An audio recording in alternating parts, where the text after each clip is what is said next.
19 फरवरी 2025 को प्रयागराज महाकुंभ से एक आदमी अपने बच्चों को फोन करता है और कहता है कि तुम्हारी माँ का कहीं पता नहीं चल पा रहा है, मैं बहुत ही परेशान हूँ, तुम्हारी माँ कहीं गुम हो चुकी है। जैसे ही हम दोनों कुंभ में गए थे, साथ साथ कुंभ में स्नान किया था। स्नान करने के बाद जैसे ही हम मेले की तरफ आगे बढ़ रहे थे, तभी एक भीड़ आई, उसने अचानक से मेरा हाथ छूट गया और तुम्हारी माँ जो होती है पता नहीं कहाँ गुम हो गई है।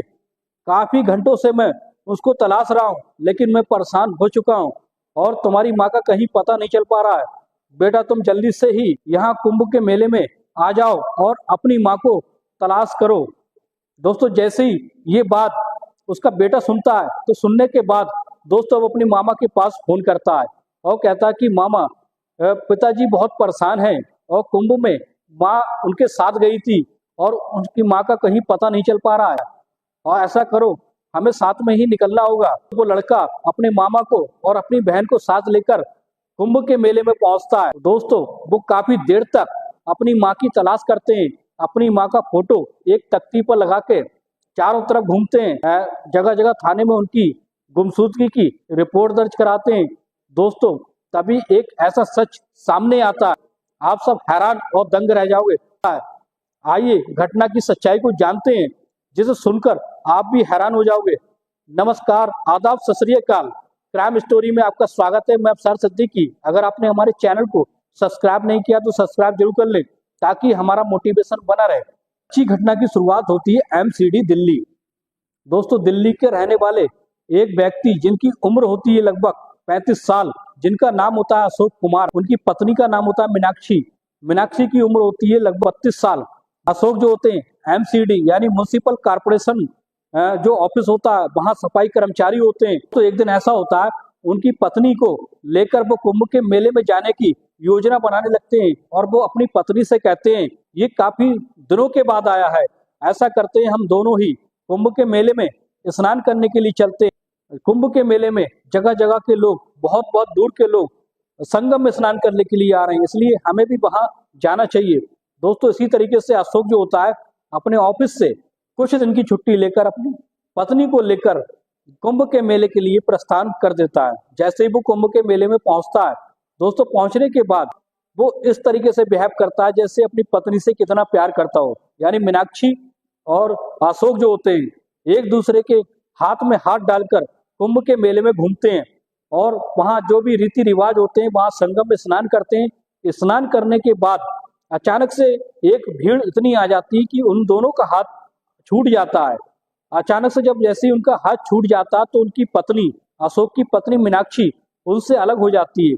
लेकिन कुछ देर के बाद वो अपनी पत्नी को तलाशने लगते हैं। इतनी भीड़ होती है कि उनकी पत्नी का कहीं पता नहीं चल पा रहा था। दोस्तों जैसे ही वो काफी घंटों तक अपनी पत्नी को तलाशने लगते हैं, रोने लगते हैं, परेशान हो जाते हैं, तभी वो घर पर अपने बेटे के पास दिल्ली में फोन लगाते हैं और कहते हैं, बेटा मैं कुंभ प्रयागराज से बोल रहा हूँ, तुम्हारी माँ मेरे साथ आई थी संगम में स्नान करने के लिए, लेकिन उसका कहीं भी पता नहीं चल पा रहा है।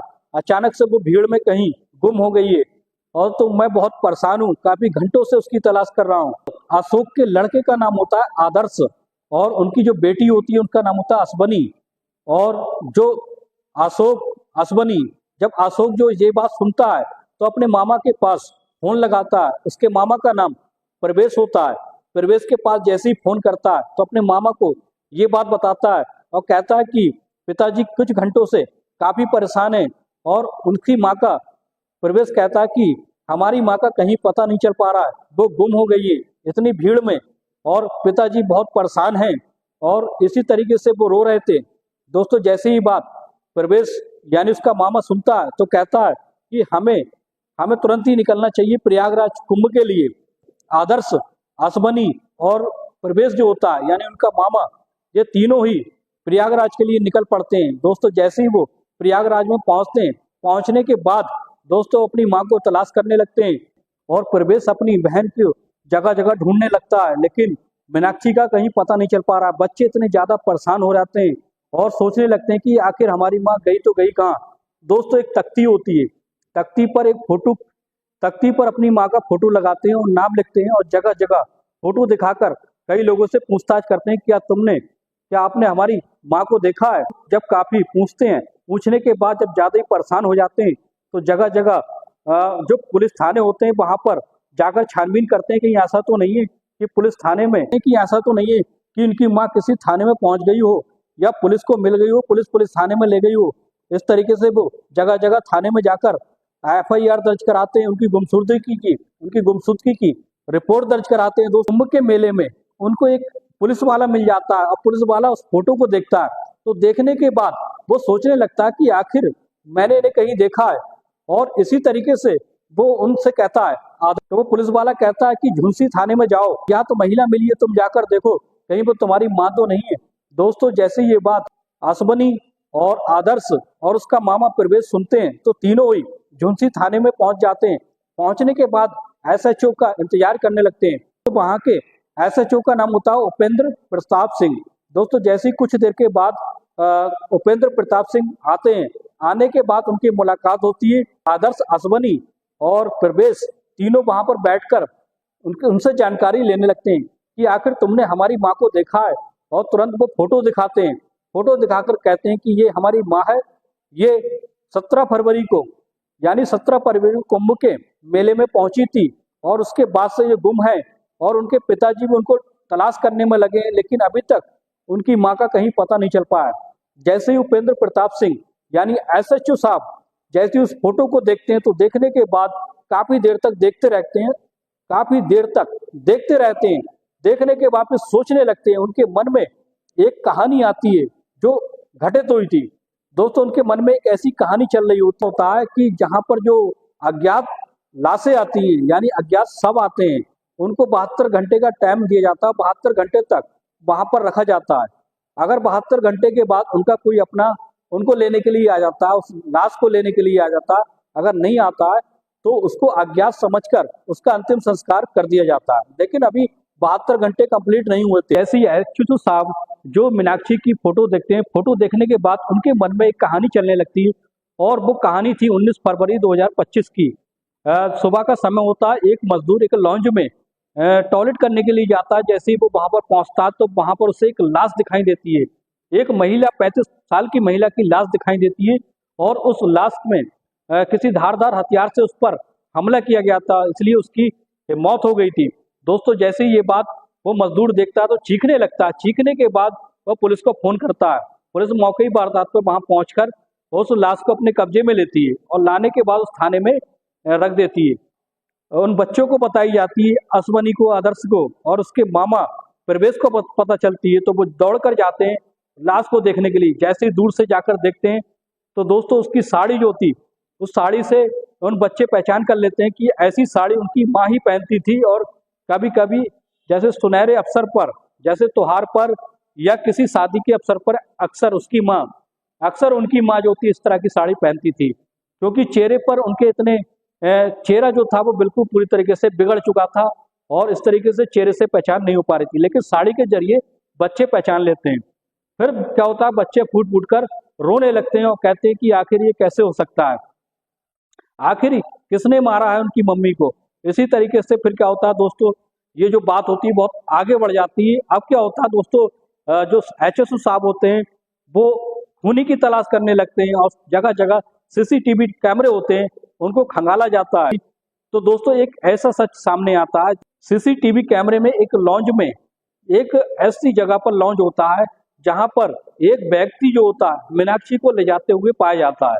दोस्तों, जैसे उसका चेहरा क्लियर करके देखा जाता है तो उन बच्चों को दिखाया जाता है, पूछा जाता है। HSO साहब पूछते हैं कि आखिर ये व्यक्ति कौन है जो तुम्हारी माँ के साथ है।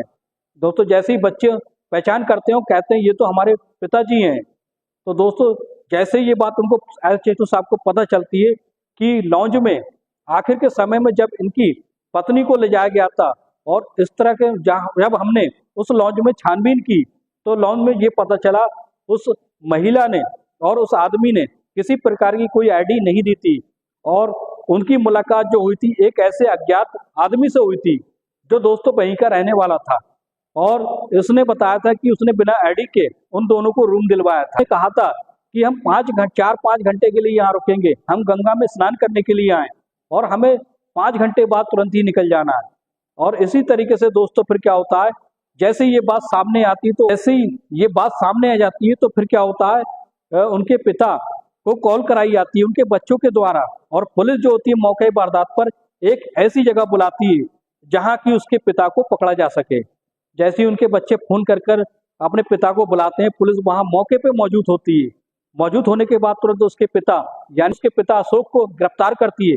गिरफ्तार करने के बाद थाने में लाती है और पूछताछ करने लगती है और कहती है पुलिस कि आखिर तुमने अपनी पत्नी को क्यों मारा, क्यों इतनी बेरहमी से उसकी हत्या की। लेकिन वो पहले तो ये बात कबूलता नहीं है, लेकिन पुलिस जब सख्ती से उससे पूछती है तो कहने लगता है, वो टूट जाता है और कहता है कि मैं दिल्ली एमसीडी में सफाई कर्मचारी हूँ और इस तरीके से मेरी मुलाकात एक ऐसी लड़की से हुई है जिससे हमारा अवैध संबंध था। को ये बात पता चली थी मीनाक्षी को, तो मीनाक्षी जो होती है उस बात का बहुत विरोध करने लगी थी।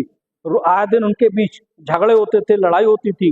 इसी बीच वो तंग आकर उसने ये प्लान बनाया था। अशोक कहता है कि इसी के बीच में मैं उसे एक ऐसी जगह ले गया बिल्कुल सुनसान, जहां लॉन्च में ले जाकर उसकी मैंने धारदार हथियार से चाकू से हत्या कर दी और उसका चेहरा बिगाड़ दिया था जिससे किसी को पता ना चले। और उसके बाद मैंने ऐसी घटना घड़ी, उसे कहा कि तुम्हारी मम्मी जो है वो कुंभ के मेले में खो गई है। तो अगर पुलिस को सीसीटीवी कैमरे में अगर सच्चाई सामने नहीं आती तो शायद अशोक का पकड़ा जाना नामुमकिन था। फिर इस तरीके से जैसे वो जुर्म को कबूल कर लेता है, पुलिस जो होती है उसको जेल में डाल देती है। मीनाक्षी का मायका जो यूपी शहर का था और वहां पर उसके मायके वाले भी उससे बहुत ज्यादा, उसके पति अशोक से बहुत ज्यादा नफरत करने लगे थे। और उन्हें जब ये बात पता चलती है तो वो और भी कड़ी सजा की मांग करते हैं। दोस्तों, इस कहानी को सुनाने का मकसद की भावना को ठेस पहुंचाना नहीं, बल्कि सच्ची घटनाओं को आपके सामने लाना होता है।